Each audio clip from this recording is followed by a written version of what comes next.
Hi everyone, and welcome to CoinTempo. Today's episode is about Genesis mining and Ethereum proof of stake. First, I want to give an introduction about this channel. This is a show where I talk about crypto topics and news. Many of the topics covered here are things that I find out while researching and that I think you all might benefit from as well, or at least find interesting.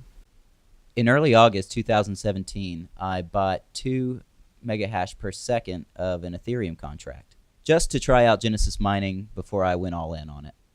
And I noticed I wasn't getting any returns back for a while. And this was during a time when Genesis mining was under the microscope because they weren't giving payouts temporarily. I did find out, however, that I wasn't getting paid out because Genesis mining retains your mining returns for 32 days before sending it to your wallet for security purposes. I did actually notice, though, that my pending returns were saying that for about every 20 days, I was losing about 0.0001 Ethereum. And I was a little worried because I was kind of, I'm making progress on my profits, but they won't be able to pay me out until I reach 0.05 Ethereum. And with proof of stake coming along, I don't think I was going to reach that goal before, well, I really didn't know what was going to happen. So I was kind of afraid they were going to terminate my contract and not give me any sort of refund or any sort of reimbursement. I sent them a email about what would happen when Ethereum switched to proof of stake instead of using proof of work. And they had this to say. Currently, Ethereum uses proof of work concept, which means Ethereum is released gradually as a reward to miners that spend time and effort and electricity on finding blocks.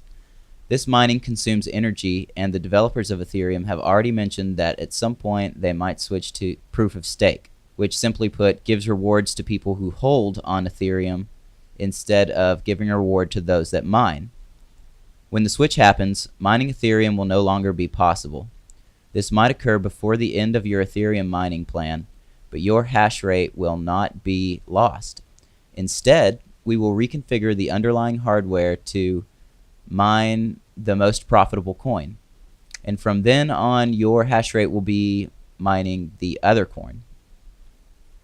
So, which coin will be most profitable is impossible to say. We will decide on that when Ethereum switches from proof of work to proof of stake.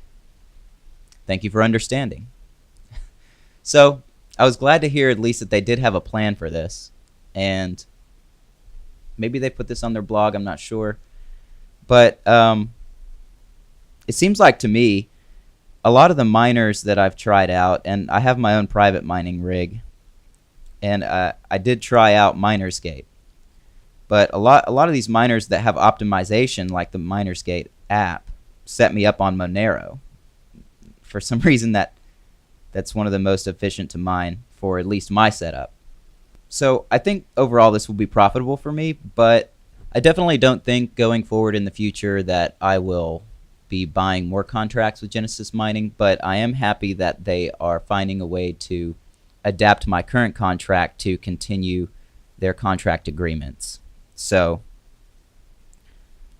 that is a positive thing.